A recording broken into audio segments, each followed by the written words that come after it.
Hi, Aqua Roomers. Time for chapter reading. It's summertime now, and people go visiting each other. Sometimes a neighbor sent word that the family was coming to spend the day.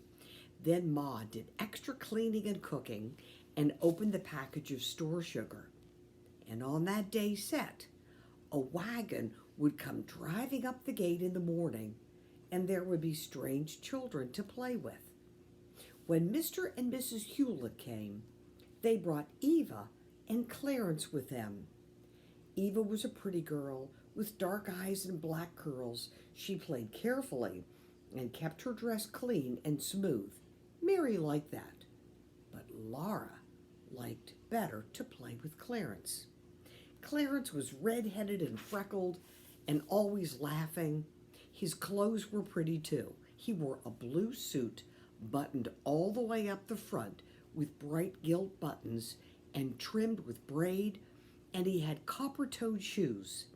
The strips of copper across the toes were so glittering bright that Laura wished she were a boy. Little girls didn't wear copper-toed shoes. We looked at this yesterday. So there's Clarence and Laura climbing a tree together. She likes him. Laura and Clarence ran and shouted, climbed trees, while Mary and Eva walked nicely together and talked. Mr. and Mrs. Ma and Mrs. Hewlett visited and looked at a Goodies Lady book, which Mrs. Hewlett had brought, and Pa and Mr. Hewlett looked at the horses and the crops and smoked their pipes. Once Aunt Lottie came to spend the day. That morning, Laura had to stand still a long time while Ma unwound her hair from the cloth strings and combed it into long curls. Mary was all ready, sitting primly on a chair with her golden curls shining and her china blue dress fresh and crisp.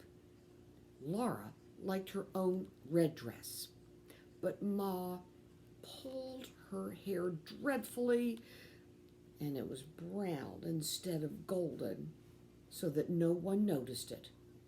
Everyone noticed and admired Mary's. She says that a lot, doesn't she?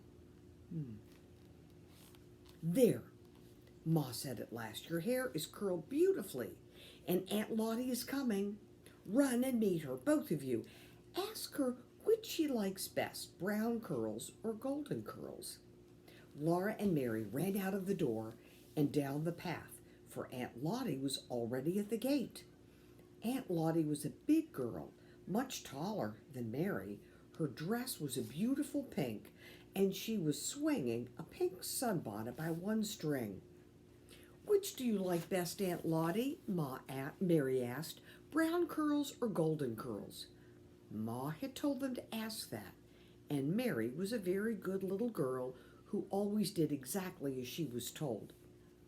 Laura waited to hear what Aunt Lottie would say, and she felt miserable. I like both kinds best, Aunt Lottie said, smiling. She took Laura and Mary by the hand, one on either side, and they danced along to the door where Ma stood. The sunshine came streaming through the windows into the house. Everything was so neat and pretty. The table was covered with a red cloth, and the cook stove was polished, shining black. Through the bedroom door, Laura could see the trundle bed in its place under the big bed. The pantry door stood wide open, giving the sight and smell of goodies on the shelves, and Black Susan came purring down the stairs from the attic where she had been taking a nap. It was all so pleasant, and Laura felt so gay and good that no one would ever have thought she could be as naughty as she was that evening. Aunt Lottie was gone, and Laura and Mary were tired and cross. They were at the woodpile gathering a pan of chips to kindle the fire in the morning. They always hated to pick up the chips, but every day they had to do it. And tonight, they hated it more than ever. Laura grabbed the biggest chip, and Mary said, "I don't care. Aunt Lottie likes my hair best anyway. Golden hair is lots prettier than brown." Laura's throat swelled tight. She could not speak. She knew golden hair was prettier than brown. She couldn't speak, so she reached out, and she slapped Mary's face. And then she heard Pa say, "Laura, come here." Laura went slowly, dragging her feet. Pa was sitting just inside the door. He had seen her slap Mary. "You remember," Pa said, "I told you girls you must never strike each other." Laura began, "But Mary said—" "That makes no difference," said Pa. "It's what I say that you must mind." And then he took down a strap from the wall and he whipped Laura with the strap. So in those days, children were spanked. And it hurt. And I was spanked when I was a little girl. Laura sat on the chair in the corner and she sobbed and she sobbed. And when she stopped sobbing, she sulked. Remember what that is? She sulked. The only thing in the whole world to be glad about was that Mary had to fill the chip pan all by herself. At last, when it was getting dark, Pa said again, "Come here, Laura." And his voice was kind. And when Laura came, he took her on his knee and hugged her close. She sat on the crook of his arm, her head against his shoulder, and his long brown whiskers partly covering her eyes, and everything was all right again. She told Pa all about it, and she asked him, "You don't like golden hair better than brown, do you?" Pa's blue eyes shone down at her, and he said, "Well, Laura, my hair is brown." She'd not thought of that. Pa's hair was brown, and his whiskers were brown, and she thought brown was a lovely color. But she was glad that Mary had to gather all the chips. In the summer evenings, Pa did not tell stories or play his fiddle. Summer days were long, and he was tired after he had worked all day in the fields. Isn't that a nice picture? So Pa's trying to say, "Laura, brown is lovely. My hair's brown. So is yours." Aw, he's smiling, making her feel much better.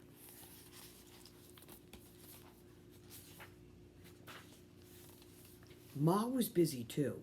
Laura and Mary helped her weed the garden. They helped her feed the calves and the hens. They gathered the eggs, and they helped make cheese.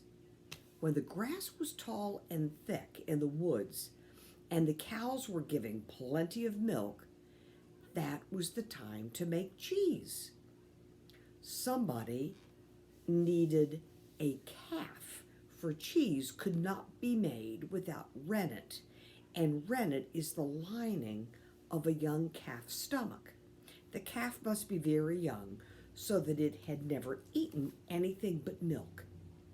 Laura was afraid that Pa might kill one of the little calves in the barn. They were so sweet. One was fawn-colored and the other was red, and their hair was so soft, and their eyes were large and wondering. Laura's heart beat fast. when Ma talked to Pa about making cheese. Pa would not do that because they were heifers and they would grow into cows. He went to Grandpa's and to Uncle Henry's to talk about cheese making, and Uncle Henry said he had a calf, and there would be enough rennet for Aunt Polly and for Grandma and Ma. So Pa went again to Uncle Henry's and came back with the piece of the little calf's stomach. It was like a piece of soft, grayish white leather, all ridged and rough on one side. When the cows were milked at night, Ma set the milk away in pans. In the morning, she skimmed off the cream to make into butter later. Then, when the morning's milk had cooled, she mixed it with the skimmed milk and set it all on the stove to heat. A bit of the rennet, tied in a cloth, was soaking in warm water. When the milk was heated enough, Ma squeezed every drop of water from the rennet in the cloth, and then she poured the water into the milk. She stirred it well and left it in a warm place by the stove. In a little while, it thickened into a smooth, quivery mass, like Jell-O. With a long knife, Ma cut the mass into little squares and let it stand while the curd separated from the whey. Then she poured it all into a cloth and let the thin yellowish whey drain out. If you go to the grocery store and you buy cottage cheese, that is the curd. So there's curds and whey. So the whey is the liquid part, and Ma is removing the whey from the curds. When no more whey dripped from the cloth, Ma emptied the curd, I guess it's like cottage cheese, into a big pan and salted it, turning it and mixing it well. Laura and Mary were always there, helping all that they could. They loved to eat bits of the curd when Ma was salting it. It squeaked in their teeth. Sometimes cottage cheese does that. So there is Ma and Laura. Now if you look, we're going to read about this. The board has ridges in it and is kind of tippy, like it's tipping into here. Oh, this is a lot of hard work, don't you think?